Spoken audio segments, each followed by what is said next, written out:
Nothing that lives in the imagination is more frightening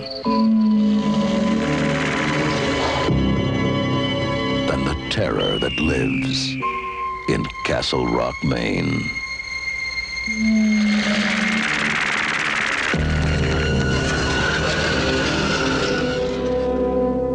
Cujo?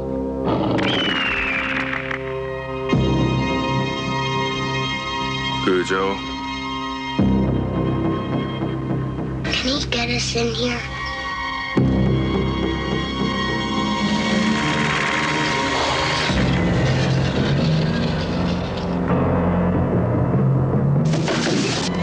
Can he eat his way in here? Can he? Oh my God, I'm losing my baby.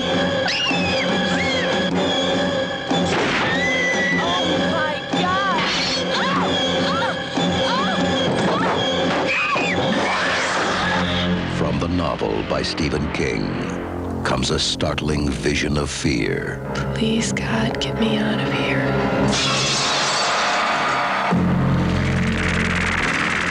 Now there's a new name for terror. Cujo. All right, we're here for a very special episode of Horror in 1983. We have a couple reoccurring guests and one brand new guest here. We're here to talk about Cujo.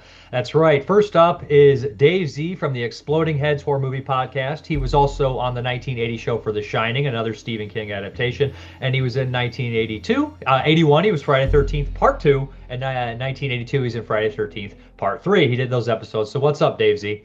Hey, great. I'm happy to be here as always. I'm glad to bring this group together and to talk about this particular movie because I have a history with the movie. And yeah, I'm just happy to be here. Thank you. Awesome. Next up, we have David Garrett from Journey with a Cinephile, another podcaster. He also popped up on Horror 1982 with the Australian horror classic Next of Kin. What's up? Yeah, same here. Glad to be back actually, and talking about this one and kind of keeping my streak going here, where I have at least 2 Daves on this show. So gotta keep that going. Nice. And last up, a new guest here, doesn't need an introduction to the podcasting world. It's Jay of the Dead from Horror Movie Weekly and New Horror Movies. Been podcasting for a very, very long time, and I am told he is a massive fan of Cujo. How's it going, Jay? I sure am. Yeah, thank you for having me. I'm grateful to be here. And there was one thing that surprised me, though. I thought Dave Z would show up in his Cujo suit, his Cujo outfit. With the dog suit? Yeah, he's got a dog suit. It's at the cleaners. Sorry. Okay. Bad timing. Okay. He had to use it last weekend. He had a furry convention to go to. There should It be was a crazy party. Yeah. a cosplay of Stephen King furry adaptations. Somebody's in a little dog suit guy, and then there's Cujo. Yes. Already off track. Okay. No, thank you guys. Thank you for having me. I'm happy to be here. Yeah, so this is one that I wasn't sure we were going to do because it wasn't that I was like, I like the movie. It's a good movie. I would like to reach out and see if anybody wanted to talk about it. And I was kind of surprised. And a couple people kind of joined in. I was like, all right, we can have a good conversation about Cujo. So just do a little bit of the, I guess, early kind of tales of Cujo. So it was a book that was published in September 1981, of course, by Stephen King. And, it did kind of kickstart a little bit of the Killer Dogs movie kind of deal. But before that, we had stuff like Trapped from 73. We had Dogs from 76. We had The Pack from 77, which is an excellent movie. Dogs is okay. Dogs is a decent one. And then, of course, in the early 80s, we start hitting that Madhouse had the it was the Rottweiler, the Killer Rottweiler, the Ovidio film. And we'll be 82. We have White Dog, the Sam Fuller film. What else did we have in 82? Then we hit 83, and of course we have Cujo. But we have a couple other killer dog movies that come out that year. Play Dead, which is has a very TV movie feel, and Dogs of Hell, which is a low budget film. And both of these were either filmed or made in 1981 and didn't get wide releases until 83. Probably when they started hearing about Cujo come out, maybe they rushed to production, or maybe they were just troubled productions at the start. But this movie has an interesting kind of little history, not too much, but Stephen King thought that Louis Teague would be great for this. Obviously, Louis Teague, the director who did Alligator, came from the Corman School and everything like that. Alligator is probably one of the best of the killer animal Jaws ripoffs, in my book at least. So he had an idea. He said, well, this guy would be great for it. And Dino De Laurentiis, producer, who ended up doing Cat's Eyes with Louis Teague, tried to get the rights at one point. It didn't go through. So Louis Teague was not picked. They picked Peter Medic from The Changeling from 1980. Great horror director. He also did Cry of a Stranger, the TV film from 82, I believe, which is okay. But The Changeling is also a pretty classic horror film. Things didn't really work out with him. They ended up switching companies. They kept him for a bit. They fired him pretty quick on the set here, and they called up Louis Teague and said, "You got a couple days? You want this movie still?" And Teague said, "Yes, I do." He ended up showing up. He fired the DP, brought his own DP, Jan de Bont, who did things like Die Hard and other films like that. And boom, that is how Cujo got made. So anybody else want to jump in about Cujo? You did pretty well already. Wow, I didn't see. You said you weren't coming that strong. You just unloaded. Hey, that's stuff. just the pre-production stuff. Nice. That's good. That's nice. As far as the movie itself, all I can tell you is my history, which is it's the background. I was kind of, when this movie came out, I'm probably like 12 years old, right? And this was before. No, maybe it was slightly after, because Friday 2 came out the year before. So I'm trying to see when I actually saw them, because it's hard to say. Because remember back then it would take time. A movie would drop and take like a year, sometimes longer, to come out on VHS or what it is, So I'm trying to figure out if I had already become a big horror fan after seeing Friday 3, or this is something that led to it. So I don't know for certain, but I do know that the trailer came on when I was a kid for Cujo. And just the name sounded scary, Cujo. And it was Stephen King, it was hot at the time. It was a good type of trailer, and I don't recall, I should have looked at the trailer, but I don't recall knowing that it was about a dog. Maybe I just saw a teaser. But it said Cujo, and it looked cool, and it looked scary. And then I think later on I found out about that it was a dog. So now me, being the lunatic that I was, you're going to find out, why not? It's my last show. You're going to find out this friend of yours, how freaking nuts I really am. When I was a kid, extremely spastic ADHD. That's just what I was. I was always trying to be the center of attention, which is funny because nowadays that's the last thing I want to be. But at that time, I was trying to be the center of attention, but I didn't know how to gain it the right way. So I was just spazzed out and tried to make jokes that probably weren't funny, or was probably an annoying little kid. So The Blues Brothers was the first R-rated movie my parents ever allowed me to watch. Now, in The Blues Brothers, it's still to this day one of my very favorite movies. Jake and Elwood would always write their names in pen on their hands. Okay, so my parents and my family used to always call me Elwood because I was real skinny back then, and he was the skinny one while Belushi was the stockier guy. So I would start writing Elwood on my hands like that. Wow, Cujo came around. Now here I am in school, and I switch it up, and I start writing Cujo on my hand like a freaking lunatic, just because I was blown away by the trailer, and I thought it was some badass thing, whatever. Now I go to the library and I get the hardcover, and I'm reading the book in 6th grade class. I'll never forget it, because I read The Godfather in 6th grade. I read Cujo. I read all these things that, a 12-year-old shouldn't have been reading. And truth be told, I wasn't really reading. I was more skimming. I just wanted to, look cool. You know what I mean? So this is what I'm doing. But so I was always, Cujo, this and that. I was always talking about it in class, being the lunatic that I was. And I will always remember one line in the book. And I almost Googled it, but didn't. But I remember this line because it's a dirty line, and I was in class snickering about it. And I kept reading it over and over again. And there's this one scene talking about Dee Wallace's character. And she says, even though she had seen his penis up close, had it in her mouth, she had never really seen what his face looked like, because the guy had a beard. That is the line from the book. I must have read that over and over again and thought I was like committing the crime of the century at the time, because they're talking about oral sex in a book in 6th grade. So that was the thing. And when it came to cable, I loved it. I was really always kind of just waiting for the third act, though. As a kid, I'm saying, let's get to the action. Let's do it. Now when I watch it, it's a whole different thing. I see it as an adult, and I see the relationships and everything that's going on. And I take away a lot more from it, of course, now. But I just thought I would share that history and how I was a freaking a freakazoid for this movie Cujo in my early days. We'll hit with David Garrett's kind of history with the movie. Let's go. We'll do histories first. So, Okay. you have anything? I know I saw the movie first. My mom she's a horror fan, but she always wasn't.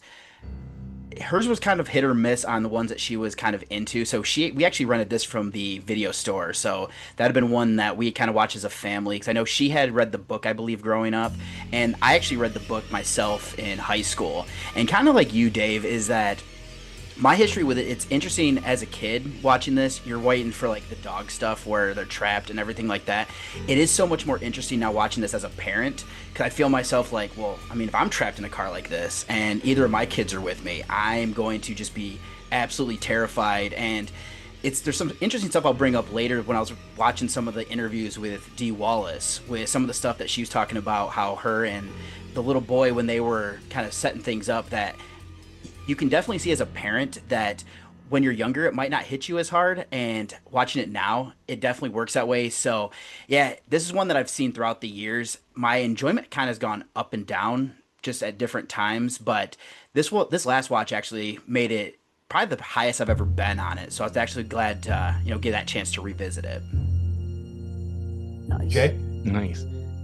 Yeah, when I was a little kid, I was actually really afraid of a lot of things, and dogs were included. I was really afraid of dogs. So, and my dad was the big Stephen King reader, and I to be honest with you, I don't do a ton of reading, and I never read the book, so I'm got the shame card for that.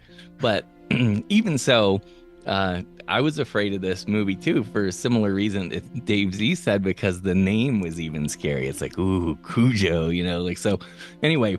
But when I saw that, it was about a dog, like, eating people and there was a kid in peril, I was super afraid when I was a little kid. So that's kind of my history with it. But I think one of my favorite aspects just at the outset is just that, and you'll probably get to this, is that this was inspired by kind of a true story in Stephen King's life, to some extent.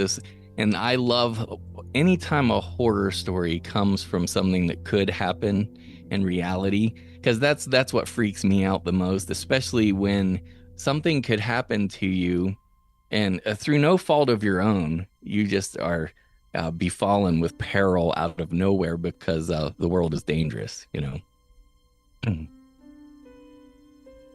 No doubt. So Yeah, for sure. I didn't go into the story in case you wanted to cover that, Dave. You can mention the story. Yeah. No, go ahead. Go ahead. Okay, yeah. So, well, from my research and what I've heard in like the interviews or something, like Stephen King went out to this like mechanic. I think he was taking his motorcycle out to be repaired out in the country, and there was a Saint Bernard there, very threatening, and kind of came at him, barking at him, and of course he was saved by the mechanic, but it freaked him out because it occurred to him, if that had been a rabid dog and there was no one around, I would have been toast. So that is amazing to me, because it's like, yeah, I've had my encounters with scary dogs. I mean, I was never a letter carrier for the U.S. Postal Service, but I was a missionary for my church, and so I've encountered a ton of dogs, scary dogs chasing me. And so I have a little bit of this fear just from that experience as well. Yeah, that's that why we're all cat people probably here. Yeah. I like dogs, but Yep. too big. So do I. Too big of a responsibility. Indeed. But I love dogs, but I'm not too terrified of dogs. Grew up around them a lot, but I can see this. And Saint Bernard is an odd choice, right? They tried to get King and Louis Teague. They're like, we got to change the dog. The dog trainers were like, what about something like a Doberman Pinscher, something that's easy to train, because the Saint Bernard was not really a trainable dog before this movie. They used about they changed it, but 5 or 6 different dogs to do this. Louis Teague is an interesting director. Like Alligator is great because not just because it's a multiple, it has the comedy and it has the John Sayles script too, but this one is also kind of clever in the aspect that drew him in was not necessarily, you know, just a killer dog movie. He said it was the fear of all the characters, you know, the fear of the father figure, which is the common fear, not being able to provide for his family and stuff like that. The fear of the wife, you know, getting older, which is a common trope that I think everybody has, and the fear of the child being manifested into like a boogeyman.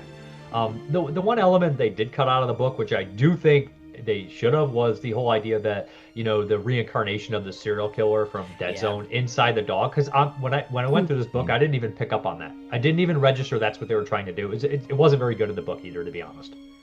Yeah, I'm so grateful for that because I had heard about that, even though I didn't read the book. I heard they did that, and I was like, "Oh, thank heavens!" Because it's just a dog, a rabid dog. I'm so grateful. It's too much. It's too much.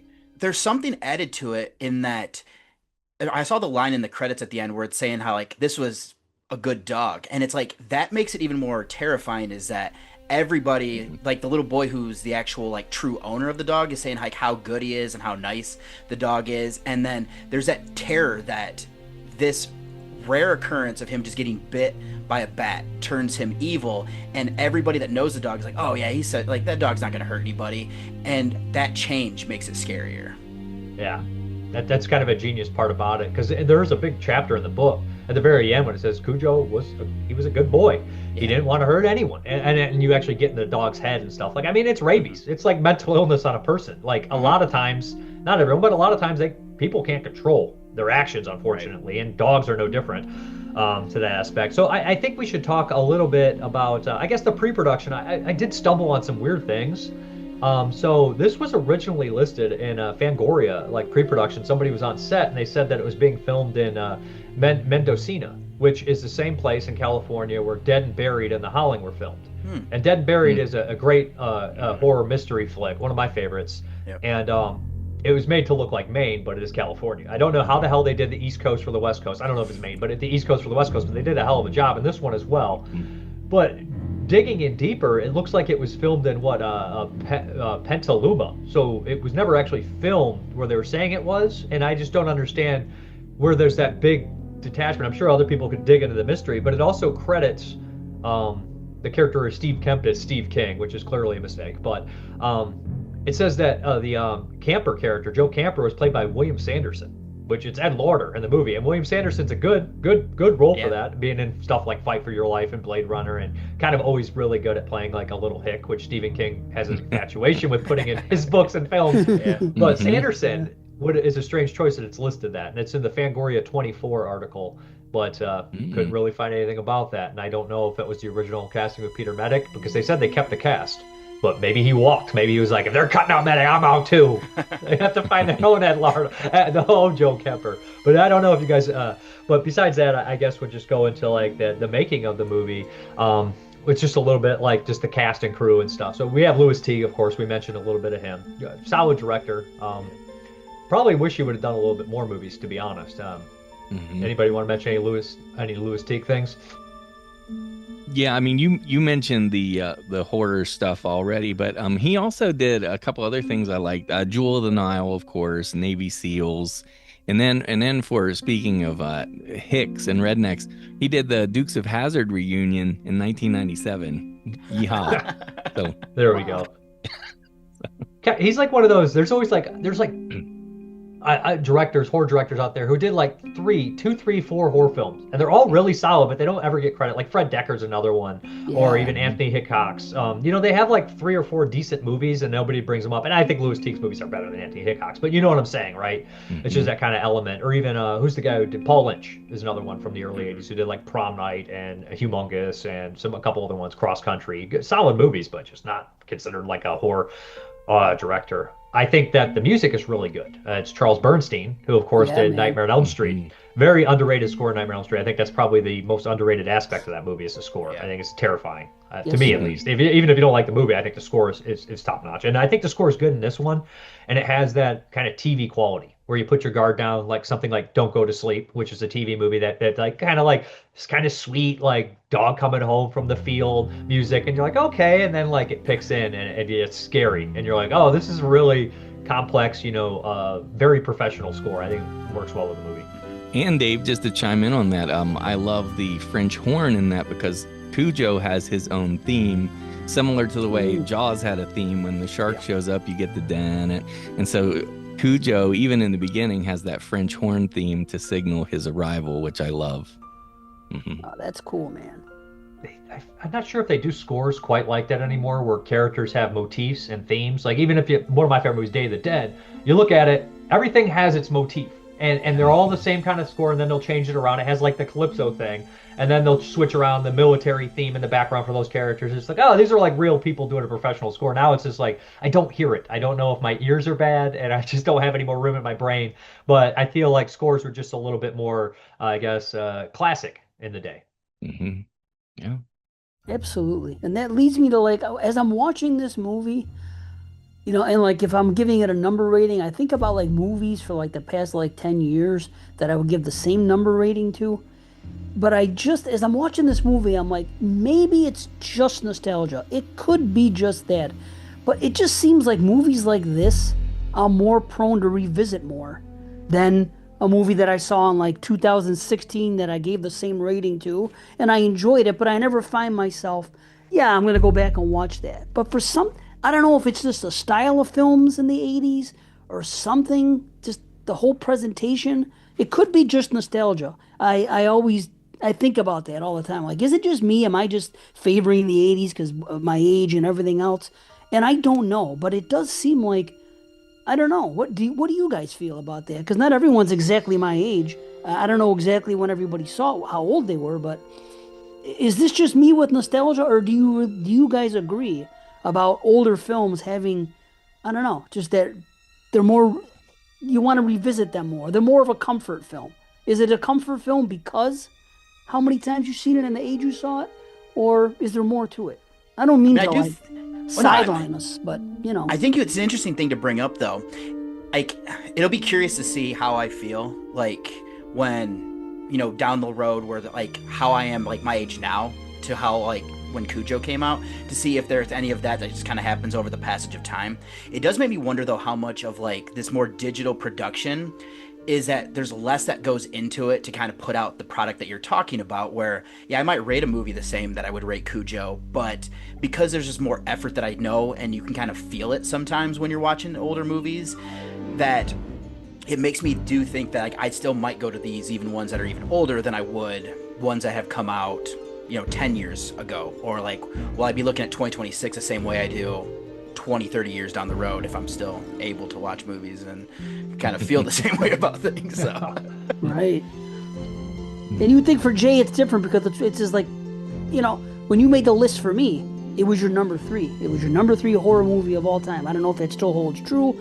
So I think with you it'd be different because once something's in your top 10 favorites, it's always going to be a go-to. It's always a comfort movie. So it's, and I'm always, I'm always kind of, it's funny because I have this talking out of both sides of my mouth thing where I'm a clock watcher during movies. I get impatient, but at the same time, I think maybe one aspect of what you're talking about, Dave Z, is a result of the MTV generation with the quicker cutting, because, and we just read recently probably, in the Matt Damon interview about how Netflix is dumbing things down for people who are scrolling on their phones. And so I think maybe storytelling has changed somewhat. Like there's a lot of heart in this movie, and I know it's adapted from Stephen King's excellent story, but they did take the time in this movie to establish a lot of important themes and things, which we'll talk about. But it seems like in the boilerplate, when they're just cranking out flicks, now it's for maybe shorter attention spans, maybe not in every single case, but I think there's not as much richness to the storytelling these days. It's hard to tell because like I can't go to a different time and see different movies when I saw them. So it's always going to be nostalgic and personal experiences that partake it for me. And a lot of the Stephen King movies from this time tied directly in with me and my mom and watching the movies together and just that time frame and everything like that, right? And, Stephen King was a very approachable for everybody, and he was your gateway to horror. So Stephen King, no matter if you have like later you're like, I don't like that movie, I think he's kind of crappy here, but you're just like, you still have a lot of love for Stephen King. You know what I mean? You're never going to get away from it if you grew up watching horror films. And the thing about Cujo is a movie, I hadn't watched this in probably 20 years, maybe 25 years. And I had watched it a bunch of times when I was a kid. It was one that I watched a lot. And rewatching it, I was like, no, this is a really well done movie. And I was impressed with the technical aspects of it too, and the acting. And I had just read the book, and I had never read the book before. And I was like, oh, this is a really well adapted story from the book to the movie. I think they did an excellent job. Actually, the one thing that I will say, which I'll probably get some hate for this, is I think sometimes the directors, he was very lucky with who directed his films early on, because they made the movies better than the books. I think The Shining is close. My brother argues with me. Does he think The Shining is so much better as a book? I read that when I was like 12, but I think it's a great movie too. And I think that Christine's a better movie than the book, because Carpenter trimmed out the weird aspects that wouldn't translate to a movie for me. Like ghost eating pizza. No, thank you. This movie, this movie needs some nihilism in it, guys. Bring in Carpenter.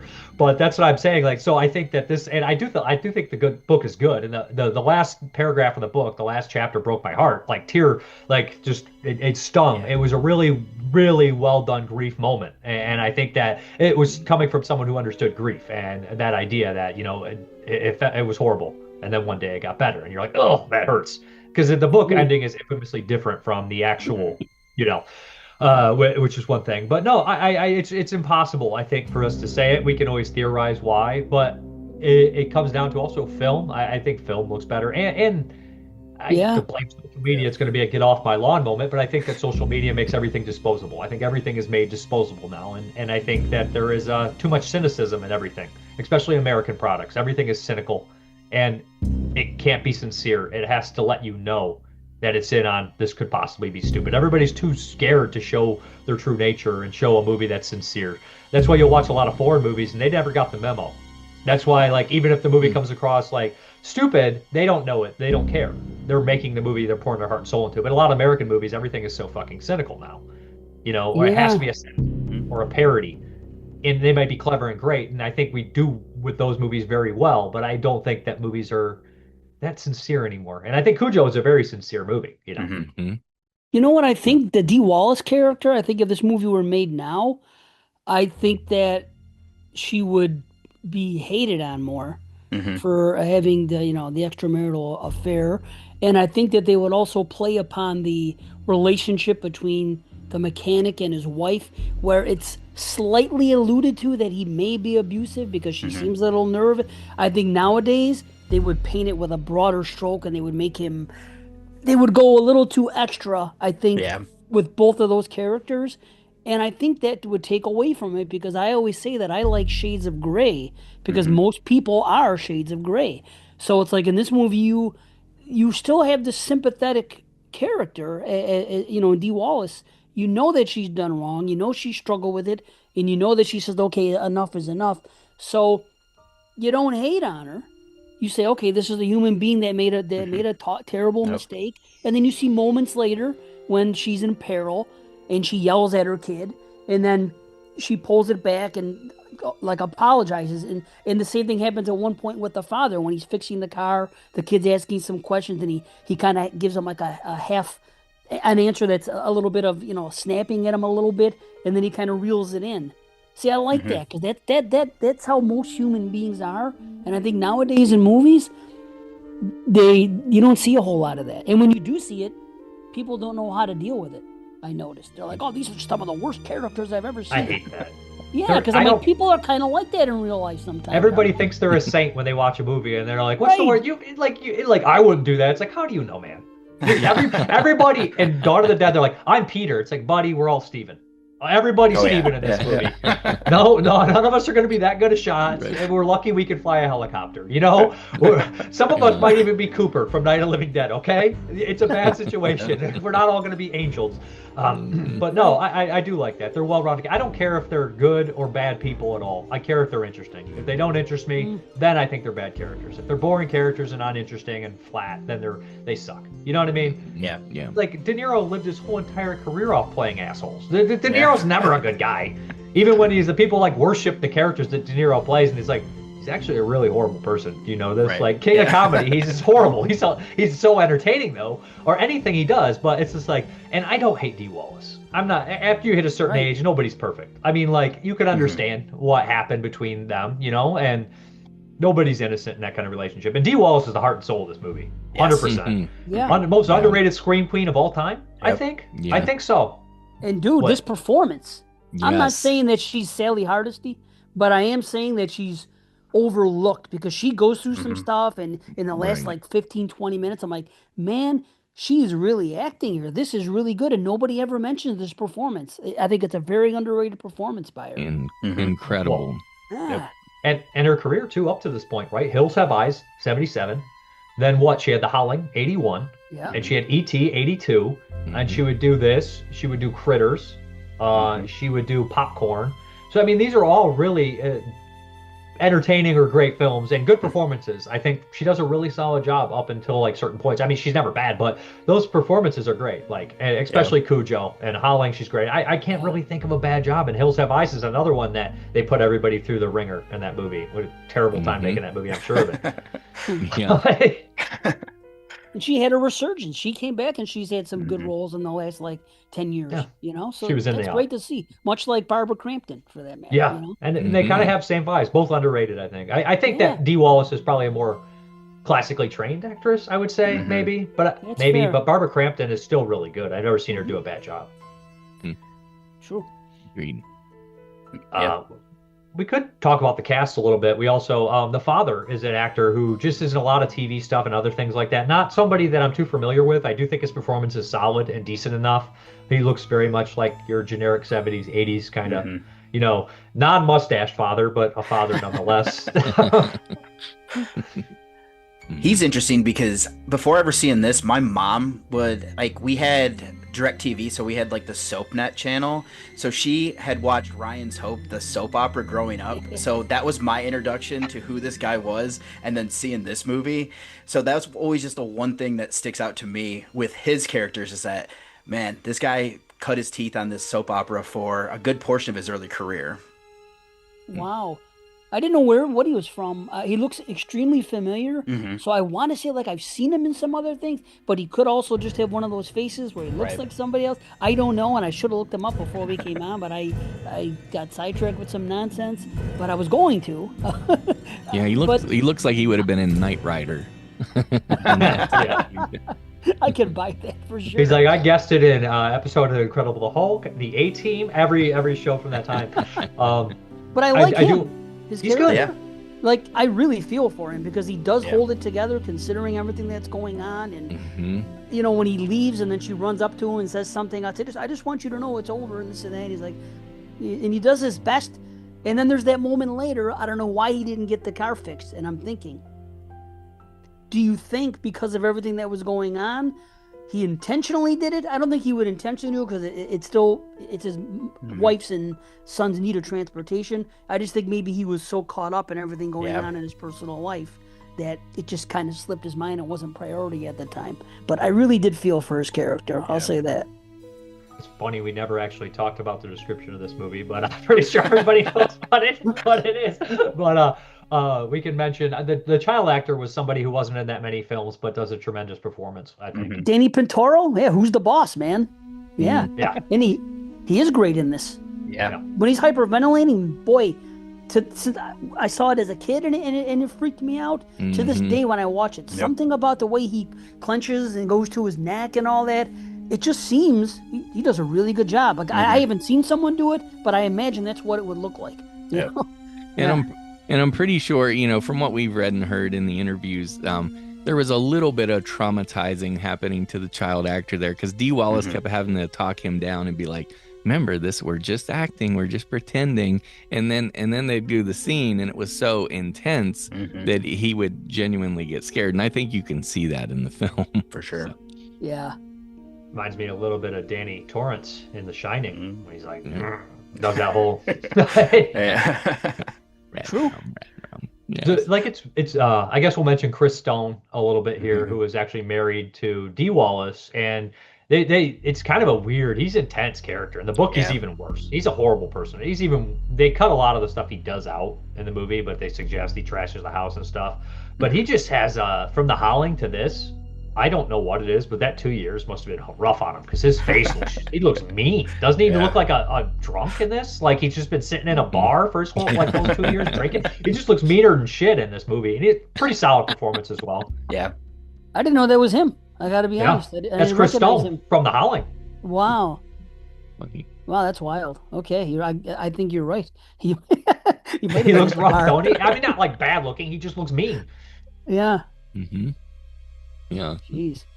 And the other actors in here, I do want to mention Ed Lauter, who's one of my favorite character actors. He's great, Fantastic actor, and he's great in this as Joe Camper. And he's just got that underlining abuse, which is there in the book, and he's horrible in the book. But this, he's okay. Like, still that kind of figure that you're afraid to say anything because he might backhand you as a kid. You know, that kind of, you've seen guys like that growing up.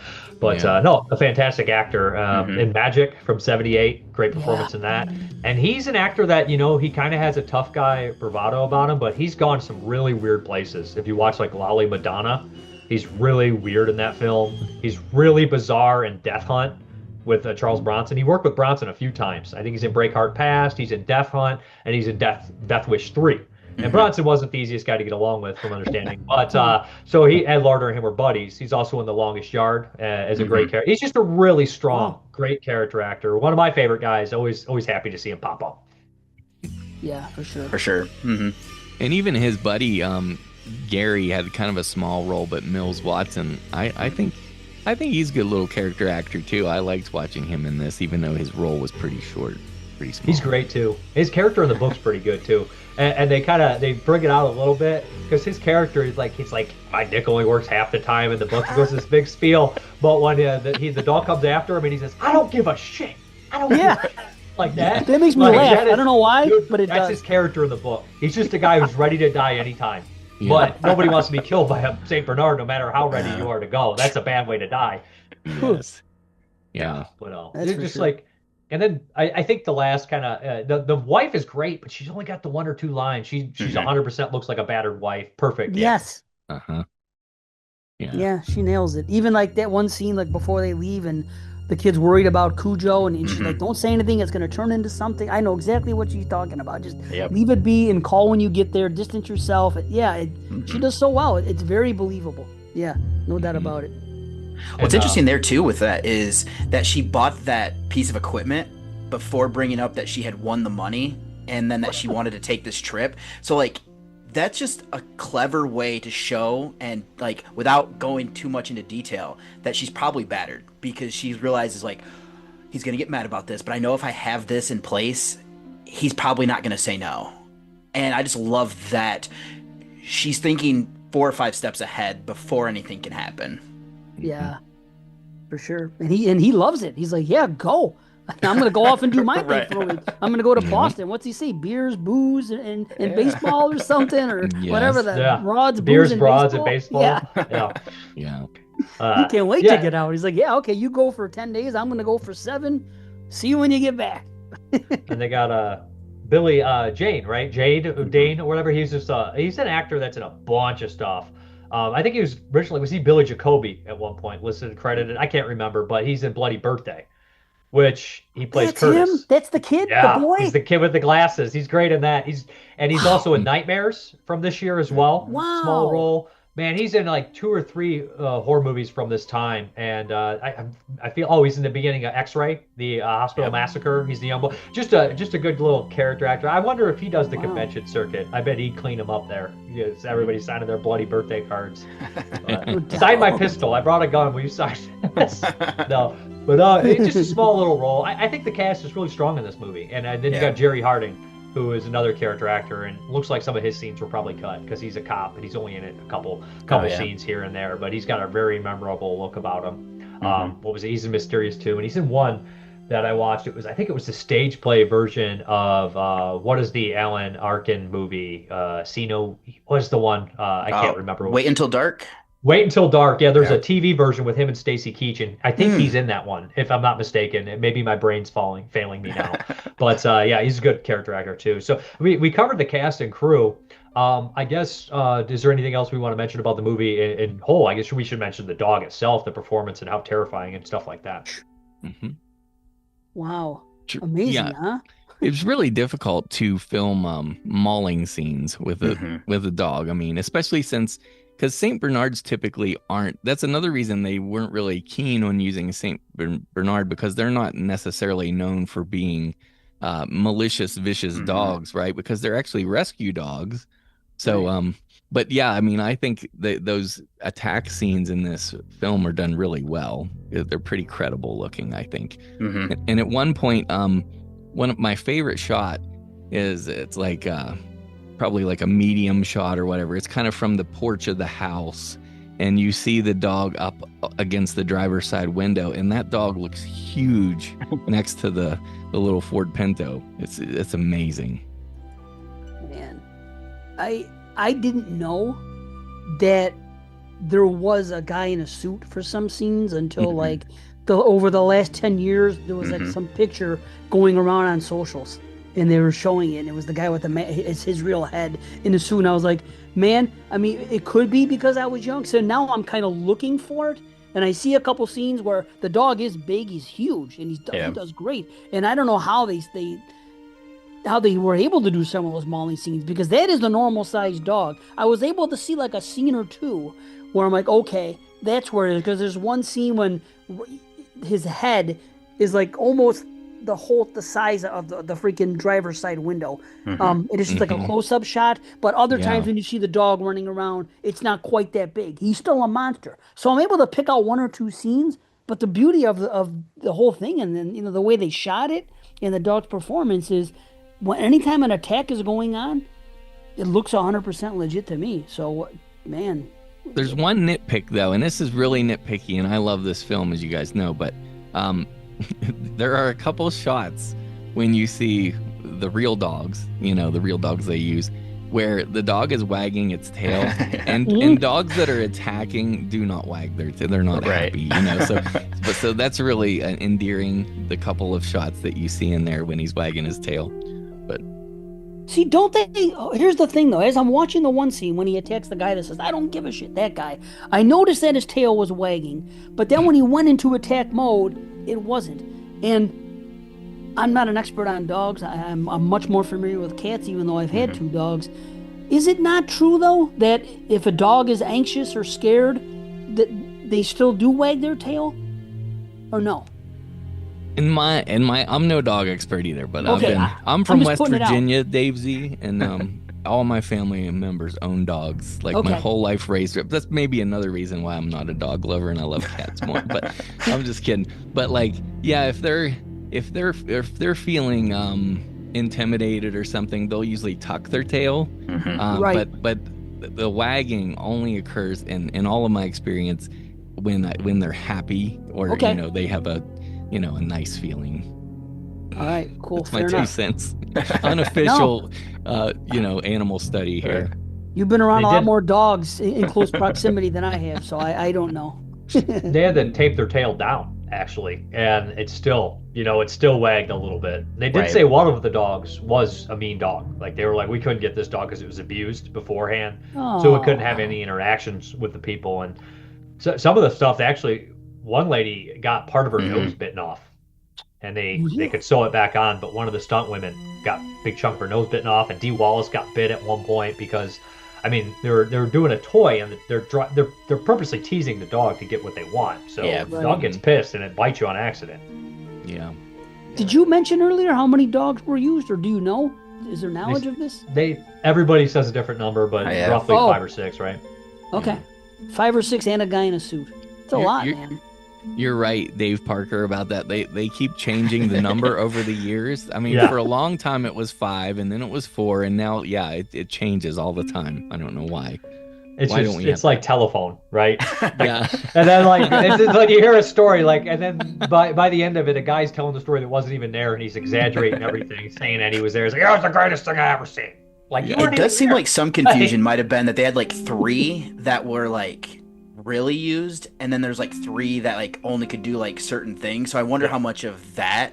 But yeah, it is funny seeing Dee Wallace in some of these interviews being like, doesn't matter who you're talking to, they're going to tell you a different number. She's like, this is what I know, this is the ones that I saw. And then I mean, I probably would put more money in the stakes with what the animal trainer said, just because he's working more with them than anybody else.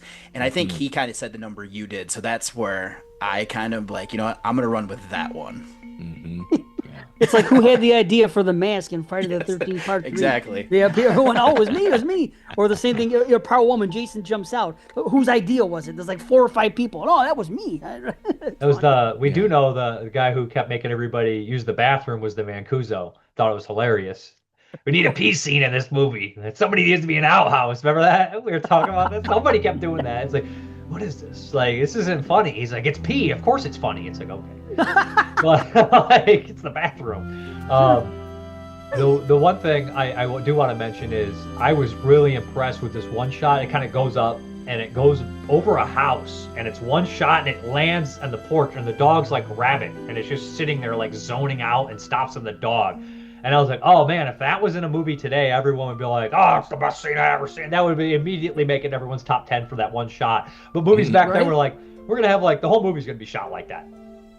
We took a day for this shot. You know what I mean? Yeah. So that's the camera work's really well done too. And I think, Jan de Bont obviously had some practice shooting this in close quarters. They obviously had to take part of the car off to do some of this, probably multiple cars, they said. But the circle round shot is also impressive. He probably used some of the same tricks he did in Die Hard when they're in the vent, right? When John McClane's crawled through the vent and stuff. So he definitely got some up close. He's a good cinematographer. I thought that everything about the movie is pretty professional, but it does have a slight TV feel about it.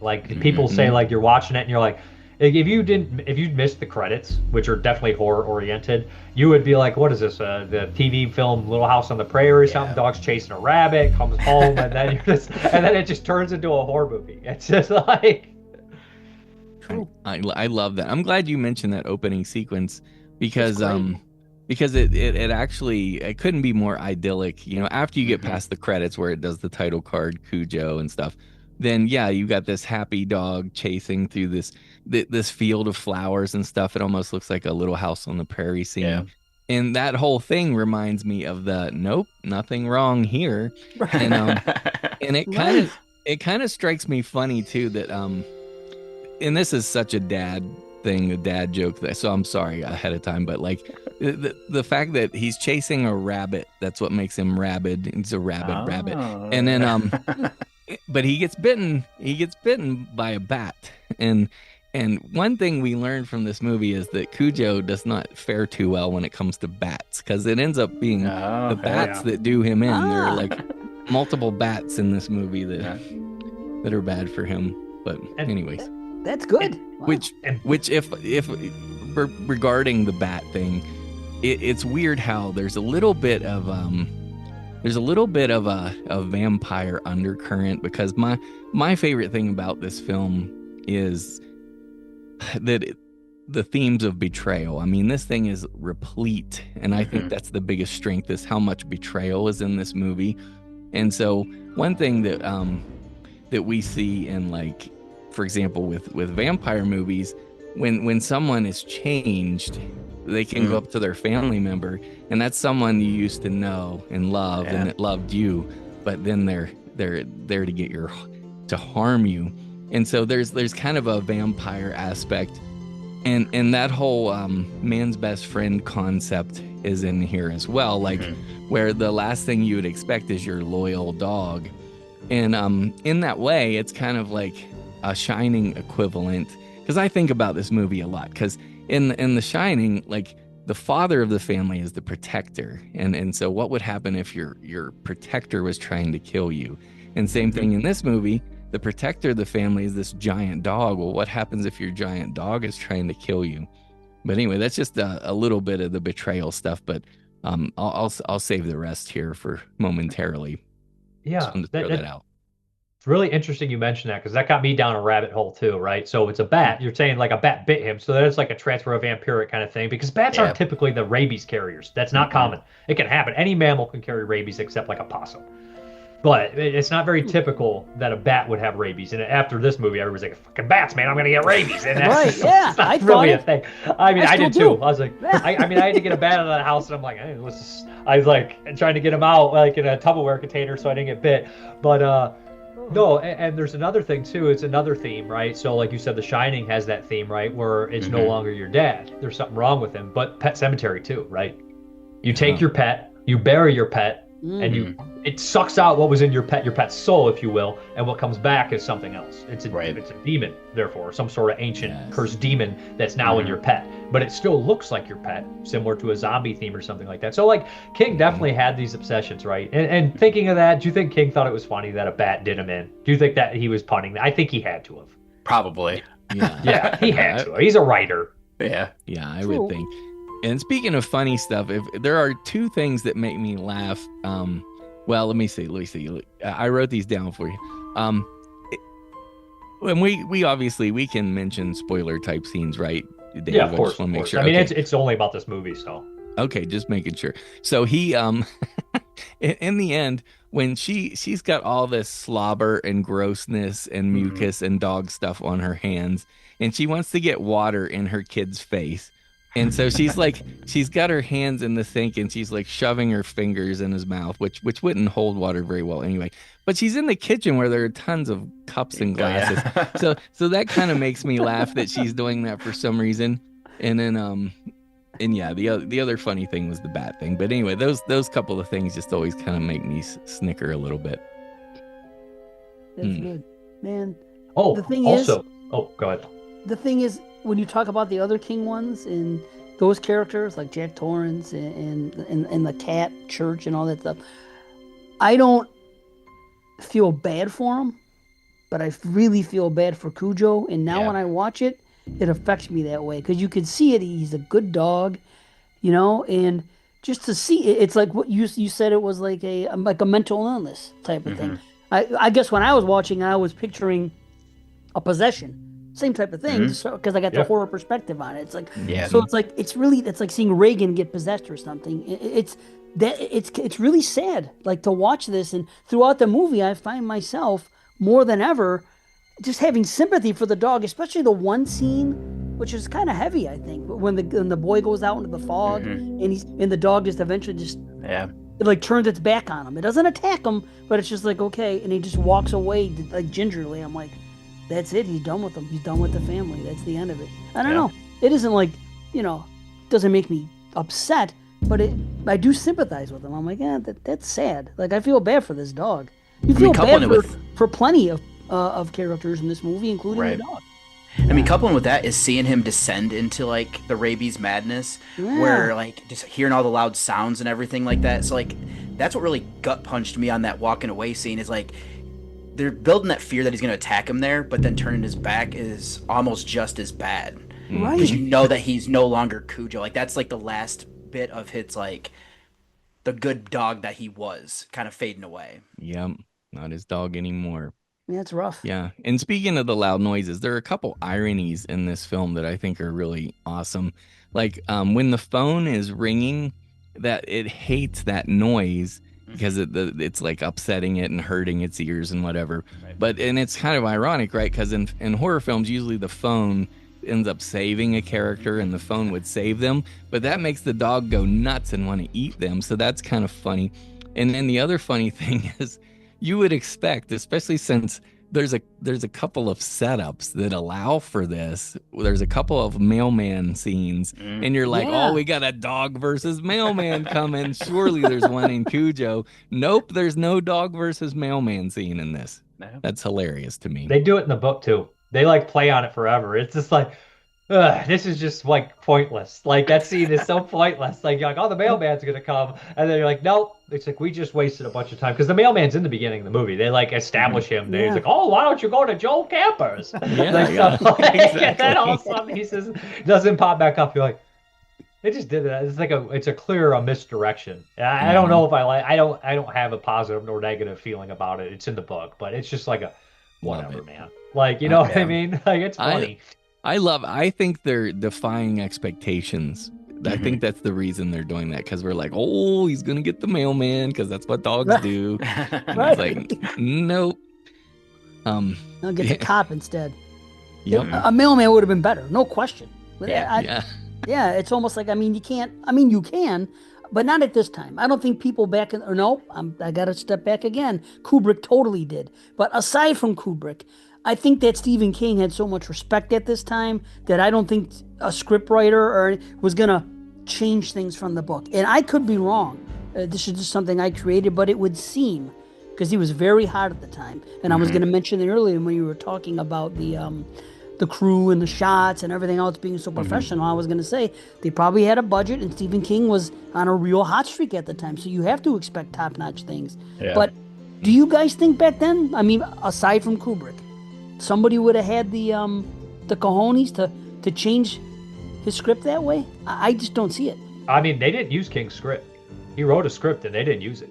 They used some of the other people's script. I can't remember which writer. Did they really? They didn't use Stephen King's script. But that said, does anything change from the book? Yeah, the ending changes. But King wanted it changed. Okay. Yeah. What King else said, he said, couldn't make up his mind. Because in the ending, the book fits. But in this one, it's he was just like, I got a lot of hate mail for that. I'd like it not to end. This movie didn't get good reviews. If you look at like Ebert hated it, but that's given, right? Well, and it's crazy because in I read in 1983 this was actually the fourth highest grossing horror film. So I'm like, what the, that's a shame that it didn't do better. I'm surprised. I think people were expecting dog attacks, gory dog. Just the different when you hear about a killer they didn't dog advertise movie, it as a killer dog movie. Yeah, and advertising. They didn't advertise it like that though. That's true too. They kept it vague. Because they were like, I didn't know what it was. Right. Yeah. They kept it vague on purpose because they were worried that people like a killer dog in a car. That's stupid. Even though it's actually like sometimes stuff that the truth is stranger than fiction, right? Like that could happen, Yeah. And people are like, no, I want ghosts and ghouls. Like it's like that's more. I can buy that, but I can see it. And I wonder if I don't know. This is pure speculation, but like for me. I typically get very impatient when the first kill in a horror movie is late in the film. And the first kill on this with Gary doesn't come till what the 50-minute mark, 45, 50 minutes in. And I'm like, wow, that takes a long time to get there. But I don't mind it in this film because the build-up totally works for me. But yeah, I didn't notice either. In a slasher, I'll notice. But in a movie like this, with characters, right. It doesn't really cross my mind. I guess that speaks to, the kind of movie it is. And like Jay, you yourself, as much as you love this movie, you're typically watching the clock. You're waiting to see the kill. But in this movie, not at all. So I guess that speaks to how good the movie is for you. That's great. Well, and here's like a couple of the magic things about this movie. For me, for my money, Cujo has the most harrowing ever siege narrative put to film. The whole dog outside the car, that is a tremendous siege narrative, and having the child in peril is just really ramps that up, especially since it's one of those perishable predicaments where they're in a dangerous situation, but the longer they're there, the more deadly it becomes. I freaking love that.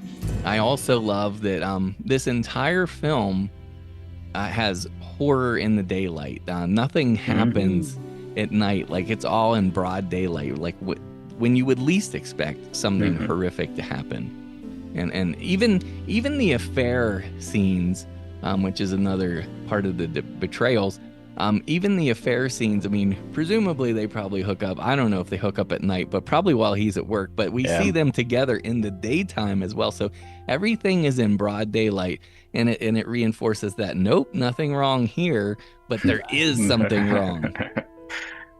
Yeah. Throughout the whole movie, that theme does tie in. You know, Mhm. nothing wrong here. It's pretty well. Is that in the book too or no? I mean, they don't mention there's something wrong here, but I mean, it is all broad daylight. I mean, they do go overnight too and stuff like that. Like she's in the car and she hears the concert from a distance. I can't remember. Yeah, and stuff like that. But Oh, cool. Okay. what was we get to those betrayals, and Yeah. there is this whole movie is about betrayals, and even the father, he runs the cereal campaign, right? And he had that trustworthy old man that everybody trusted on the cereal. That's right. And then the cereal got all the kids sick, so it's like everybody's untrustworthy, even on accident. Brother, yeah, I've got a whole list for you. You got the infidelity portrayal there with the wife, of course, and then you've got the letter carrier. Okay, in the beginning with the mechanic, he's very friendly with that dude, and he says hi to him twice, calls him by name, so you know he knows him. And then behind the dude's back, so to speak, he does the thumbs down and refers his business away. Yep. So that's another betrayal. Yeah, there's the professor in the commercial. That betrayal, and the parents trusted their kids. And then you've got the betrayal of the mechanic Joe Camber. His wife is not only is she like getting out of town, but she's planning to permanently leave. I agree. And yeah, because she's like, it shows her packing her picture albums and stuff. But yeah, so she's trying to get out of town permanently. Meanwhile, when he realizes his wife is leaving, he plans on the broads, booze, and baseball betrayal. So there's that. Then there's the betrayal of the lover, who was presumably her good friend, and then he assaults her at one point, and then ransacks their home. And so that's another betrayal there. Of course, there's the dog betrayal. It was the man's best friend, and then it starts eating people. There's the wife of Joe Camber's wife, Charity Camber. Her betrayal of the son tells her that Cujo's foaming at the mouth, and she's like, don't tell him, he can check on it later. And so that's another betrayal that's just crazy. So I mean, it's just on and on, over and over again. Let me see if there's anything else I have written down, because I mean, it's just over and over. I am so impressed with that. All his good friend, his coworker, Victor's coworker, who's trying to like show some sympathy for him when Victor's trying to leave and go back home, and then all of a sudden he's just like, no, you can't run out on the Sharp account, and it's just terrible. Anyways, that's another one. And then let me see if there's anything else. Sorry, I just okay, that's probably good for now, but there's like a ton of betrayal in this movie. It's amazing. See, I told you Jay would bring it. Yeah, it's definitely in there. I was thinking the cereal. Oh yeah, the cereal, and then they go big into that in the book and everything like that. They break it down. Another funny. Sorry, I'm Mr. Random Guy, you guys. Another funny thing that cracks me up. I shouldn't laugh at it, but when the mom just got chewed up right by Cujo, and she's got a lot of bites. And then her dumb kid bites her fingers too, and she's trying to revive him. I think that's so hilarious. I'm like, oh man, that's the worst. that kid definitely had to get a rabies shot too. Yeah. There's no way, because she's like throwing all like the mucus. Like it's through saliva, right? Am I wrong? I believe so. Yeah. Yeah. And rabies is kind of oddly portrayed in some movies. I think the biggest one that I remember right away is what I Drink Your Blood from 71. Oh yeah, That's right. that movie's nuts. And then we have Rabid from 78, 77, which is one I love that movie as well. But yeah, just an odd portrayal that rabies. I can't think of any other. Is there that many rabid animals? What about yeah, I Wreck? got Wreck. Well, I mean, that's one thing rabid they talk grannies. about. Yeah. But are they rabid grannies? Which is a nonsense movie. Rabid grannies. I don't even know if they have what they have is rabies. I think it's probably some sort of, I can't remember. It's like a biological thing. I can't remember. It's dumb enough to just be rabies, though, to be honest. Yeah. You know, another scary thing in this film that is underlying, and I think, so while betrayal might be like the movie's thematic basis, I think the movie's engine that drives this film is festering problems, things not attended to. Nothing is fixed when it should be. The dog's got a bat bite on its nose. It's unattended. Their marriage is poor because her husband, one reason is her husband is not overly attentive at home. Like the kids the kid's closet door pops open, and there's all kind of things that need fixing, like the cars and so forth.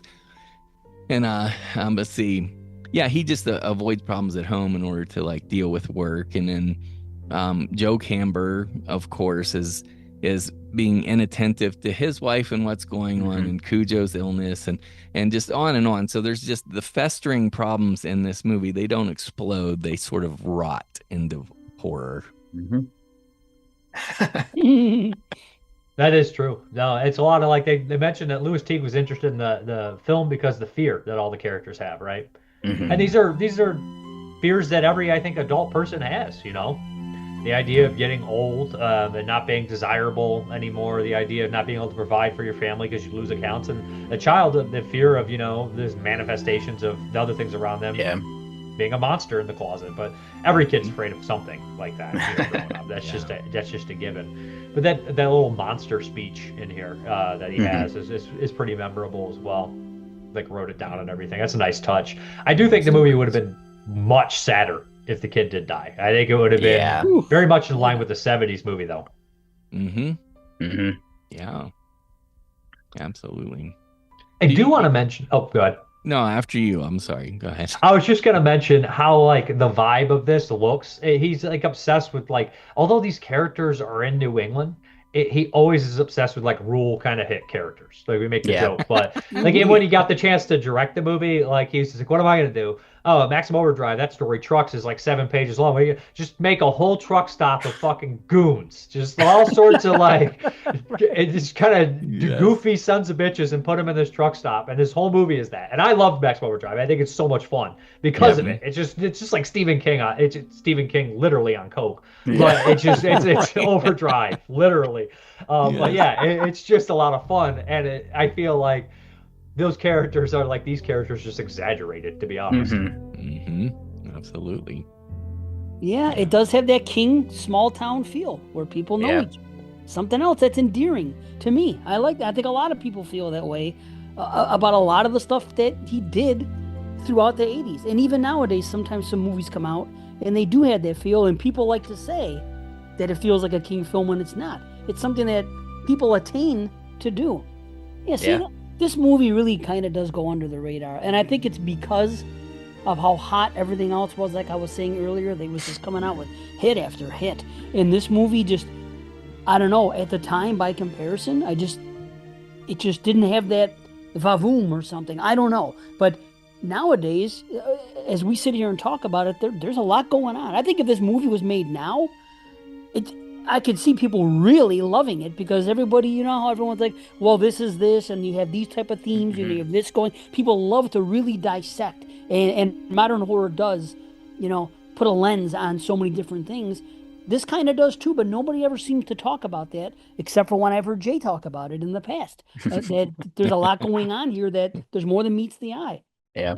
It's really good. Wouldn't get a real dog, though, unfortunately, but... Truth be told, these movies are a special time and place, right? The crazy stunts we used to see with cars and animals in films, it's never going to happen again. It's probably for the best, but I am thankful that we have these movies, to be honest. Like these movies. For sure. Those Hong Kong movies, too, where it's like, we're just going to blow up this car and do a backflip, and this guy's going to jump off this building. You're like, why? Because it's cool. But now it's like, no, we're not doing this. We're not going to do this. Exactly.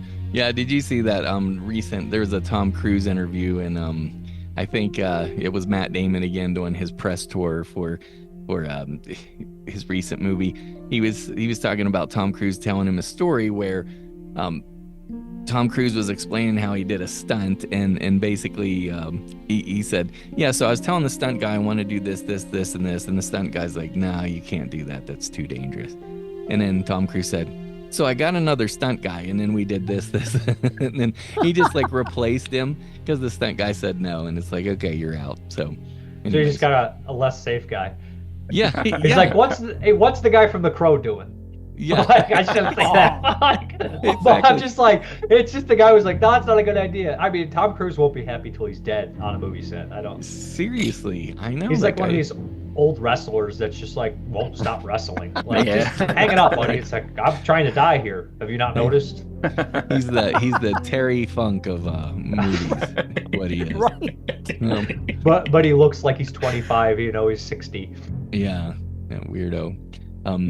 But speaking of making this film today, I mean, they announced last year that Netflix was supposedly remaking this, but I haven't heard anything on it in a long time, and I'm kind of, I mean, I'm always open to a remake, but I'm like, they're gonna have a hard time touching this baby. I can't see it. Yeah. I was gonna say Flanagan could do it, but it's not a Flanagan type movie. He's not. Although Flanagan did, what was the one? Gerald's Game, right? Gerald's Game. Oh, yeah. Megan. That's a lady laying in a bed, and that movie was pretty good. And I didn't think it. I was like, this isn't gonna be very good. And I was like, oh, that was all right. That was a pretty good movie. Yeah. But maybe he can be trusted. Maybe, I don't know. I mean, he's the only guy that you would trust, right? I could think of who would do something like a self-contained psychological killer dog movie, but I wouldn't want to do it because the dog's going to be CGI. And as much as I like Senhelp, I thought Senhelp, the Sam Raimi movie, was really fun. Great movie. Yeah. That board looked like crap. Yeah. Yeah, it did. Yeah, that. And like, I don't want him to use a real boar, so I'm just going to have to deal with it. I'm just going to have to get over it, you know? Yeah. I would trust him for the character development aspects of it, but like, yeah, that can only take you so far when the whole premise is a killer dog coming after people. Why do it? They'll make him a robot. He'll be AI dog. That'd be terrible. they'll mess it up. They will. So real quick, you remember how when Cujo came out, like they were calling it Jaws with paws, right? Well, there is a tremendously effective Jaws-like jump scare in this. Do you remember in Jaws how like every time they play the music until you see the shark, and then there's the one time when they leave the music and the shark just scares you to death? Well, I love that scene when she's got the car door open. They have the camera there at the subjective point of view at the height of the dog, so you think we're looking through the eyes of the beast, and then he pops up on the other side of the car. That is so awesome. I love that. That reminds me of the shot in The Thing, right? When you're watching the point of view of the dog the whole time going through the hallways, and then you stop on the eye level of the dog in the hallway, but the dog doesn't come from here. The camera doesn't move forward. The dog comes from that door. And the thing's really great at tricking you like that. It gives you a feeling of uneasiness. Also, I do regret in my 82 essay, I never mentioned the dog from The Thing when I was talking about killer animals, because technically that dog's a tremendous performance. It's a very memorable killer dog in The Thing. And that's another staple in this, talking about, you know, The Thing dog and everything like that. But no, there's a lot of nice little touches that just give you uneasiness. I think the camera works really good in this movie, and I don't think people, you know, register what they're doing a lot of times. Yeah. Especially since it wasn't like they were flying around a drone in this. Yeah. Right. Yeah. So. Isn't it funny how like a sign of professionalism has turned to a sign of cheapness? Yeah. Like now, like, the first couple drone shots I ever saw, I was like, that is really cool. And then like every cheap movie's like, here's the fucking drone shot. Here's the obligatory drone. I love the drone shots. I feel about drone shots the way I feel about Jurassic Park movies. If they make 100 of them, I'll see them. And if they do 100 drone shots, I'll always love them and be happy. I like them. I don't know. It's kind of like the way I speak upon like dream sequences being in like every other movie now. It's just like I like it, but not that much. Just give me scale it back a bit. You know. Dream sequences can be used effectively and ineffectively, right? You know, I mean, sometimes like that was cheap, that was pointless. But if the movie involves dreams or subconscious behavior in the character, I think dreams are well done. You know, and especially something where the whole story is dreams, like Beyond Dreams Door, Nightmare on Elm Street. It's like, well, there's gonna have to be dream sequences, guys. This whole movie is probably a dream. So. But a lot of movies, when they use them, they could just take that same scene and put it in the actual movie. Yeah. Just sometimes I feel like creation, you know, be creative. I don't know. I feel like they do that. They're like, we shot this great scene, but we can't use it because we kill a character that's not supposed to die yet. Well, you're throwing it as a dream sequence. Yeah. So yeah, like the 12th Bill character will have a dream sequence for no apparent reason. Let's do that. Yes. But is there anything else we want to mention about Cujo? I'm sure there's probably some other stuff you guys got. I just have a couple other just little one-off random comments. I love the fact that the little Tad is another example of horror happens to those who deserve it least. That poor little kid, and just thinking of him as a character, even though he does survive, the most powerful and upsetting scene in terms of brutality in this film is where she's outside of the car and Cujo gets her and mauls her and then gets inside with her. I mean, seeing your parent be destroyed by a monster like that would be so traumatizing. So this kid is going to need therapy his entire life when he grows up. So that's really powerful. This is random and weird, but I just got to tell you guys that since I see your cat back there, Dave Parker, on the bed all curled up. It was, nice. You know how cats typically don't watch television? My cat, for whatever reason, she was up on the couch with me. I revisited Cujo right before we recorded today. She was on the couch and watching the movie for a long time, for like 30 minutes. I couldn't believe it. But anyway, I just want to tell you that little random weirdness. So my girl Ginny did the same thing. She does watch TV with me frequently enough, but she was watching.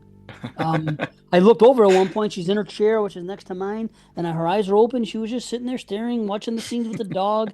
But then it didn't last long. She eventually fell asleep, so she was kind of in it. But she was actually checking it out.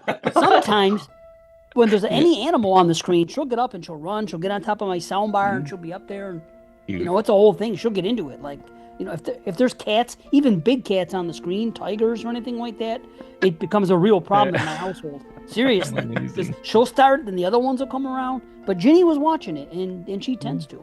And I have a couple ridiculous notes like I always take. Brand 16 cereal. I think that's funny because it reminds me of, I don't know if anyone remembers, but there used to be a cereal called Product 19 in the 80s. That is the worst name for anything I've ever heard in my life. I know. It was kind of like a cross between Special K and Wheaties, I would say. Well, was it right between Trax and 245? I think that's what it sounds like. Trax is 245 is what they call it. And 409. That's another one. 409, yeah. Man. But so Product 19, Brand 16, I thought that was cool. Again, about the kid, how it's so weird because every kid is afraid of monsters, but very few of them actually get to have it come true. Yeah. And literally, we see that unfold in this movie as it goes on. That's kind of scary. The Pac-Man lunchbox. I don't know if you guys saw it. But I had that Pac-Man lunchbox. Yeah, when Tad gets out of school and his mom picks him up and he has the cut on his head. I remember that scene. She goes, "What happened?" Yeah. He has a lunchbox. I'm like, wait a minute. I had to pause it and rewind it. Sure enough, the Pac-Man lunchbox, and I had it. And there was a clown light next to his bed, and the balloons lit up. My brother had that exact same one to a T. I love that's something else about movies in the 80s with toys. Usually. A lot of times I had them. It just seems to be that way. And Dave, a precursor to It. You'll float too. Oh, wow. Just saying. Wow. Which line is that? Dude, that's crazy. In It, or you mean? In Cujo. I know in It. I'm trying to think. Sorry, there's a clown in his bedroom with the balloons with the lamp, and then there's also balloons on the wall in his bedroom as well. Yeah, he had a clown gimmick. I thought that line was said in the movie. I don't remember that line. No. No, sorry. It's trippy because this is like 83 and this kid's, I don't know how old he's supposed to be, 8, 6, I don't know. My brother was born in 79, and at that time he had the same thing. He had that light and he had a clown motif in his bedroom. So I don't know why. I don't know why my mother pushed clowns on him, but he didn't choose it. It just so happened to be what he had. But anyway, love it. What else? Sad about Cujo. I love that scene when Cujo rips off the freaking door handle with his mouth. That's freaking. Come on, who would do that? That's crazy. And one minor complaint. Here's what I don't get. When he's away, and he keeps calling his wife. And she's not answering the phone. And like she hasn't answered. I'm sure he's calling all hours of the night and everything else. Whatever. The bottom line is this: he's worried that she's out there cheating because she said she just broke it off. This, and I'm thinking, well, doesn't she have the kid with him? What does she think he did? I want to go out and bang this guy for 2 days. I'm just gonna drop my son off at a friend's house and do it. I don't think she's the kind of mother that would do something like that, or would not be wise enough to attempt to cover up her tracks. So I don't know how it's written in the book, but that's my only complaint about the story and the script, but otherwise, He love it. talks himself through it. He's like, well, they must just got ice cream because he only calls at night because he's so busy. He calls during a couple times and there's like he can write it off, but he's just so distressed. Yeah. I mean, that works. Yeah, I guess it put myself in that position. Your mind does. It will race and it will create things that may or may not be true. So yeah, I guess it's not a complaint. I withdraw. Okay.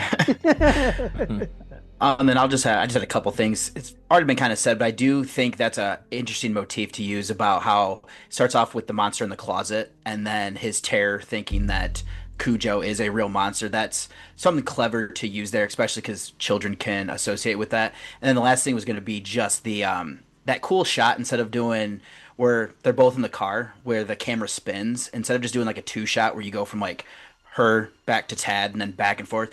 Quite interesting and kind of going a little bit surreal there by doing like the spin where it'll kind of slowly stop and then just kind of goes completely blurry and everything.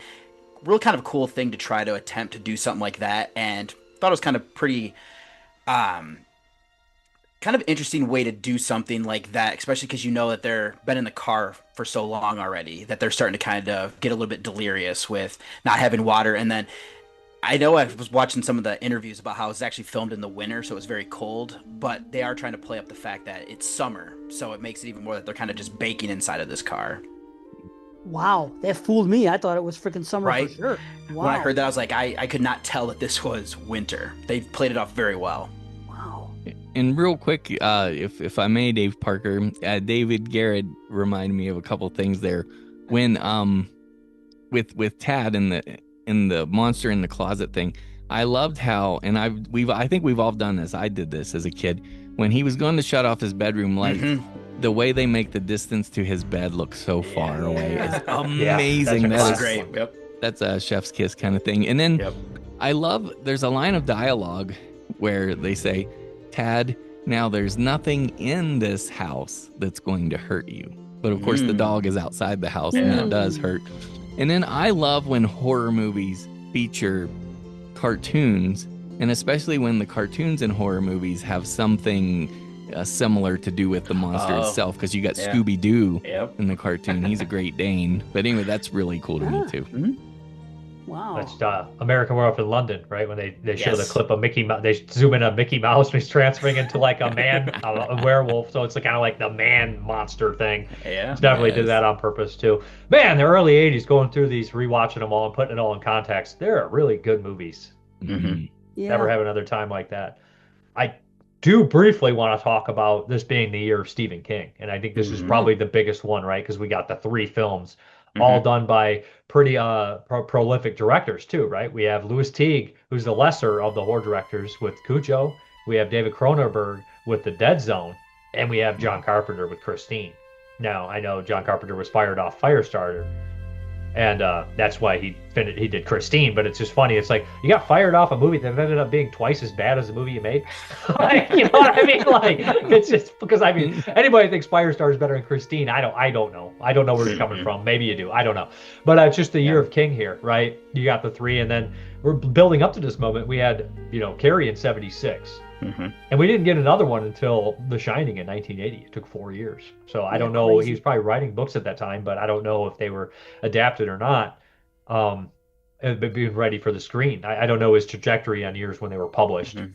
80, we had The Shining. In 81, did we have anything in 81? 82, we had The Boogeyman short, which was with the first Dollar Baby and Creepshow. And then we have 83. So we're starting off really well. Besides maybe The Boogeyman, which isn't horrible for a Dollar Baby, for a cheap low budget thing. Yeah. But no, King's films start off. I don't think that he really has a kind of a dip in quality until Children of the Corn, which I don't hate.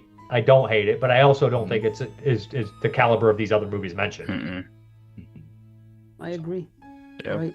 And I was thinking, there's one thing I wanted to point out, one shot, which nobody ever talks about, but I think if you ever to put like a compilation together, or talk about this year, or just talk about horror in general, like a special like they have, like those In Search of Darknesses and and they may have used them. It just seems like total sense to me. This is kind of an iconic shot when Dee Wallace smashes the back of the Pinto, that glass in the slow-mo, the way it looks. I've always loved that shot since I was a kid. So I just wanted to mention that because I think it's pretty fantastic. I'll definitely throw it in my 1983 essay when I talk about Cujo.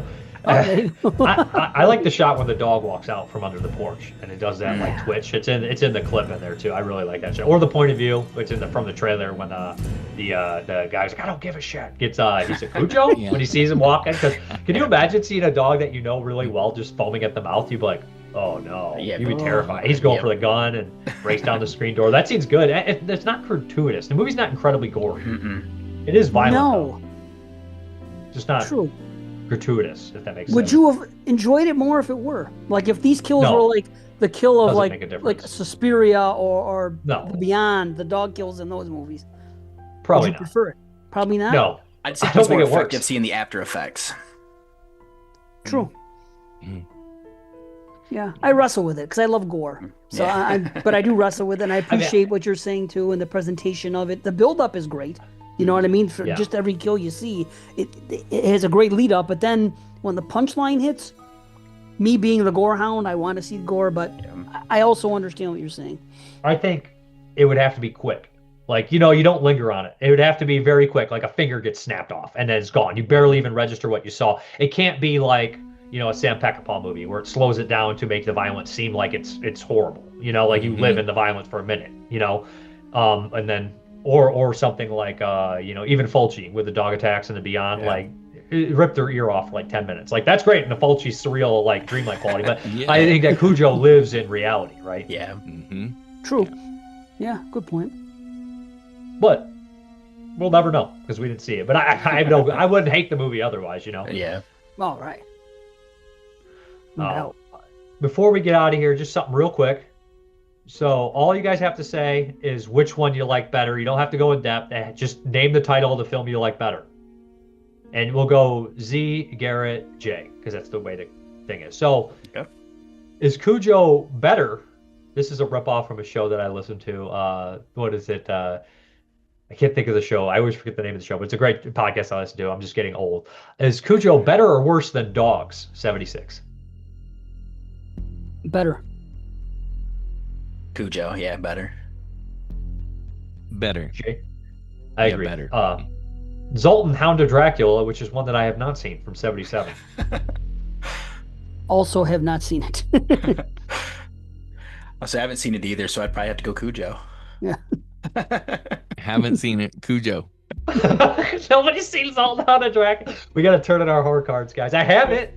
The Pack. I'm still going with Cujo. It's better. Yeah, I go Cujo, but it's close. Yeah, this is closer. Yeah, Cujo. 10 out of 10 for me. that's true. Right. Cujo, slightly better.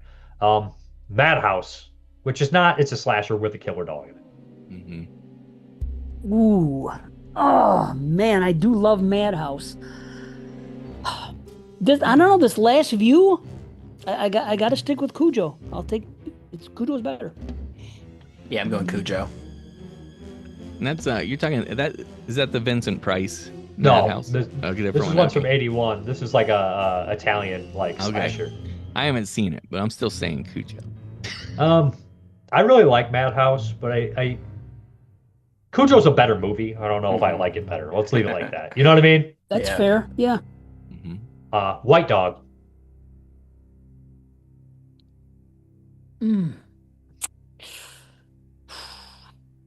I'm Cujo still. Cujo's better.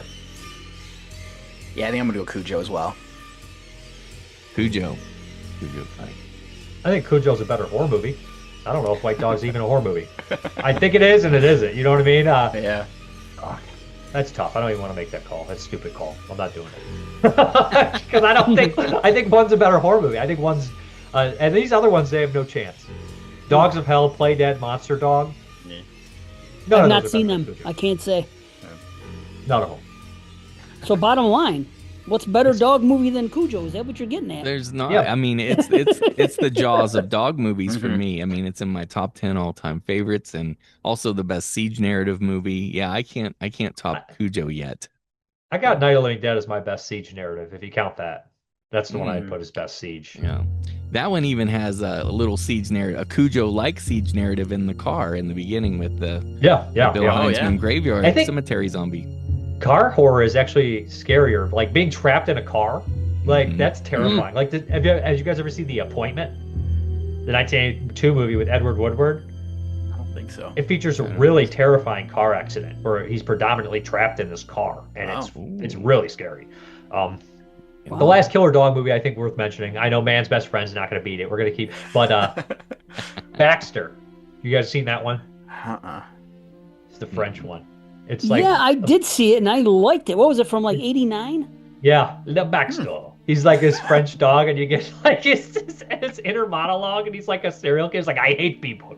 But it's so weird. Dude, it's a really good film. It is very good. That's a close second. That's going to be my second favorite dog movie. I think so. Is the killer dog a French poodle? Yes. It's a French bulldog. It's a French bulldog. Oh, cool. It's a French bulldog, right? Or is it, what is it? I can't remember what it's not a French bulldog. It's the one with the, you look it up. It's a very known dog. I don't know what it's called, though. It's got like the long face snout. Okay. I can't think of what it's called. It's a very memorable dog. Where do you guys rank this in Stephen King adaptations? Boy, there's so many. I mean, I would say it's in the middle. It's probably like, I think the middle is a fair place to say, honestly. It's kind of a cop-out, but that's the best that I can come up with, I think. Upper middle. Yeah. Upper middle. Yeah, upper middle, yeah. I would say, probably flirting with like the back end of my top 10, but definitely probably like top 15. Yeah, it's gonna be in my top 5. But remember, I'm not a big reader, so I can't really say in terms of faithfulness, but in terms of like execution, it would be in my top 5. It's like looking at the stuff that came first. Like Carrie's hard to beat. Mm-hmm. Yeah. Carrie's Carrie and The Shining and Creepshow for me are really hard to beat. Those ones are really like, and those are probably all the best King stuff is early on, right? Yeah. Mm-hmm. Most of it. Except for The Mist. I hold The Mist in pretty high regard. Even Salem's Lot, though. I mean, that was excellent as well. It's a great one too. I'm a big fan of that one. And Dead Zone. And Pet Sematary, for me, that's still to this day my all-time scariest horror movie. That scares me more than any other horror movie. Pet Sematary has a lot of qualities like the opening of Cujo, where it opens up and you're like, what am I watching this TV General Hospital thing? And then they wheel the guy on the gurney and his brains are on there, and I'm like, oh, this made it worse because I let my guard down. And that's it always gets me in the beginning of Pet Sematary. Yes. You let your guard down. Storm of the Century, even though it's a miniseries, that's in my top 5. That movie, seen that one. That's like a 10 out of 10 for me. That one's really good. I love it. I watch it like once a year probably. It's amazing. You got to and it's a must. If you get a big snowstorm, yes, sir, you have to watch it during the snowstorm. It's the best thing to watch, even better than watching The Shining in the snow. Yeah, it's crazy. One guilty pleasure. I know guilty pleasure is dumb because I don't really care. It's not like, oh, I'm sorry for liking. I like crap all the time. But one of my personal favorites, which also has bats in it, is The Graveyard Shift. Which is a complete nuts movie. That's a lot like Maximum Overdrive, where it's just like on steroids. All the characters are just overdoing it and stuff. That one I really like too. But for the most part, I like mostly the 70s and 80s stuff. The 70 one, and then the 80s run, the early 80s run for the King stuff. And Louis Teague's Cat's Eye is a very fun movie, underrated movie. Yep. Yeah, it's a good anthology. Yeah. I really love the Long Walk from last year, to be honest. That's got to be in my top 10 if I'm thinking about like the ratings I've given them. It probably would end up in there. So I was mixed on it, very mixed on the movie overall. But we talked about it. You know what I mean? Yeah.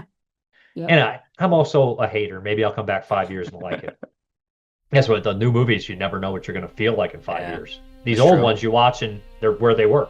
You're not gonna. It's not gonna change much where it lies in history and how you feel about it. And the better horror movies, I think, are the ones that still hold up. Like the Romeros and Carpenters, and you watch their movies and you're like, oh, these still hold up. They still have some sort of meaning in them, and they're still pretty good. They're timeless. A lot of them. Not every movie they made is timeless, but a lot of them. Yeah. Well, It too. I mean, I love all the versions of It, especially the movies. The the ones that chapter 1 and 2. Yeah, those are good. Those are actually good movies. I'm very high. They're definitely in my top 10. So that would be fun to do, a show. It's so Here I am hard. trying to retire from it. I'm still thinking about on shows, yeah. The ranking I gotta of the... stop this way of thinking. I always think about shows I want to do. Every time I try to get out, they pull me back in. Exactly. Say it, Daisy. I'll do one more show. I'm doing one more. That's me. I'm like, I gotta go. I was like, I gotta go in 45 minutes, and then 2.5 hours later, I'm still sitting there. That was amazing. I didn't even register it. We were all gotta thinking go. it, but nobody wanted you to go, so nobody said anything. And do you guys want to mention where you guys feel this ranks in 1983 movies? I can 83 is a this big would be- year, man. Oh. It's not as big as 80 was. 80 has all my all-time favorites in there. I think 81 has so many movies. 81's not fair. There's like 50 good horror movies in 81, and that's Indeed. rare. Like I think my number like 40 would be better than my number 10 from 83. Like that's how I feel. But that's just so quick. Better or worse? We'll start Dave Z. All you got to pick which one you like better. Cujo or Videodrome? Cujo. Videodrome. Cujo for sure. Sleepaway Camp, Dave. Sleepaway Camp. Cujo. Cujo. Christine. Christine. I think I have to go Christine. Cujo. Bad dog. The Hunger. Which one? The Hunger. Oh, The Hunger? Cujo. Cujo. Cujo. Dead Zone.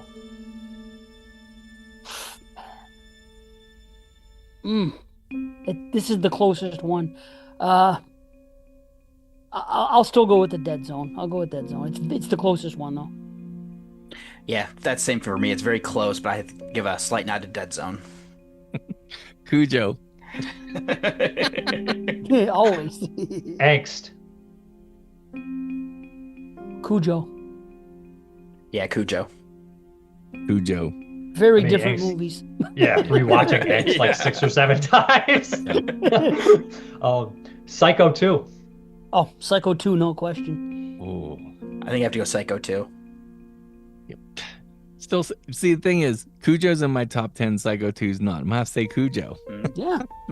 Right on, man. I think we hit a lot of the heavy hitters. Twilight Zone, the movie. Twilight Zone. I have to go Cujo, but I'm a big fan of Twilight Zone movie. Cujo, it's a 10. And the funny thing is, I shouldn't even mention this because if anybody picks this one, they're crazy. Jaws 3D, which was the movie that made the most money. So it's like when people are like rating movies on what makes the most money, because Jaws 3 is it's whatever. It's not fun. the worst thing. It's just not good. It's not a classically good movie, and it's not better than any of the movies we listed. Yeah, obviously it's Cujo for me. Yeah. Yeah, Cujo. Jaws 3D. Just kidding. Nice. It's so. messing. I don't think anybody likes anything else more than that. I mean, I really love Something Wicked This Way Comes, but that's a good one. But I think you guys would all pick Cujo over that one. Yes. Yeah, about Videodrome, I've only watched it one time, and it was when I blind bought the Criterion Blue when it first came out, and I still haven't revisited it, but at the time I said, this is the movie that I could come up on it when I watch it again, because I can respect what's going on, but it's not the movie to watch once and get everything out of it, especially for someone like me. So that's why I didn't really, at this point, doesn't stand a chance against Cujo. Cujo I'm just too familiar with, and like I said, this last view, like the last 2 times I watched it, have been my best 2. The more I watch it, the more it's come up for me as an adult, I think, Yeah, Videodrome takes like 3 or 4 watches before I found it was like, yeah, this movie's amazing, but you had to do multiple watches before I was like, I can see it now. I think I've only seen Videodrome maybe once or twice, and I'm in the same boat. Like I'm like, oh, this is very smart and intelligent, and I love Cronenberg, but also there's points where I'm like, I'm not sure how we're getting here. How did we get here? You know what I mean? Well, I struggle with Rabbit. that. I like story. Well, Rabbit I've seen a million times, right? And I love that movie. and it's and The Brood. I've seen those a lot of times, Yeah. and I held those in high regard. But Videodrome is like I can tell it's great, and the ideas and themes are very heady. It's a lot of stuff that's very complex when you're talking about it, and you're like, well, how did this get from that? And I'm like, I have to put more pieces together before I can love the movie, and a couple more watches are gonna be like it's not something that I would leave off like a top 10. It just wouldn't be where other people have. It's not gonna be my top 5. You know, I'll be putting other things above it, like Deadly Spawn and shit, like just because sheer nostalgia. You know what I mean? Like I understand aliens eat people. That makes sense to me. But I love the stuff that Videodrome inspired, like Tetsuo and stuff. Like I understand that. Maybe because maybe just the Japanese filmmaking style is just more, I guess, speaks to me. It's just Videodrome's heady, man. It's a very, and Existence I get more than that, but it's just Videodrome is one time. It's not a one-time watch. Right. For sure. I appreciate you guys doing this. I think we had a pretty good conversation about good old Cujo. You got any shout outs or anything, Dave Z? Any plugs? Nah, I'm chilling. I'm All retired. right. I'm retiring. Not retired. Love it. David Garrett? Got my podcast, should be able to be found anywhere that podcasts are, Journey with a Cinephile. And then I have my blog where I post all of my written reviews, and that's horrorreview.webnode.com. Thank you. And Jay the Dead? Just wanted to thank you guys, first of all, for having me. It was an honor to be here, and especially to talk about Cujo and to be on Dave Z's Last Official. But I'm at Jay of the Dead's New Horror Movies, newhorrormovies.com. We have 10 hosts over there. Dave Z says he's not podcasting anymore, but we'll see about that next time Mia Goth releases a horror flick. And then there's Horror Movie Weekly at horrormovieweekly.com with our boy Mr. Watson. So thank you very much. I got to get Watson on here. I got to get him on here for something. He's harder to get on here than Dave Z, and Dave Z's retired. All right. Well, see you guys. Thanks for everything. Yeah. Thank you. Thanks, everyone. It was a great time. Pleasure. Peace.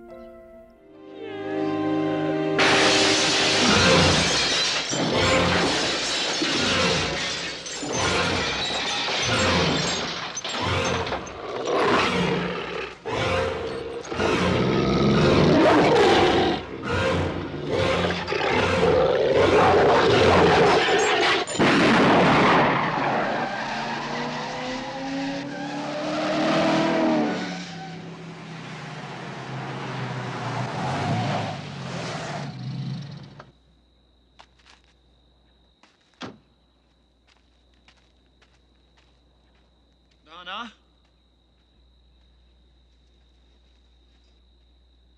Donna? Donna!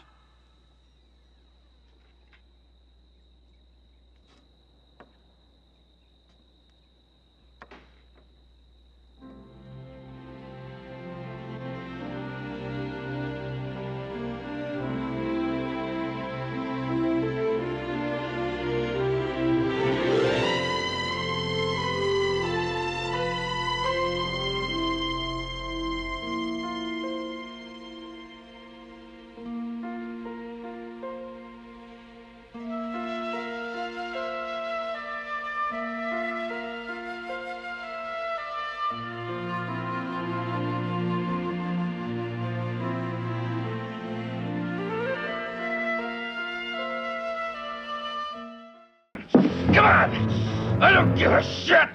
Hear me? I don't give a shit!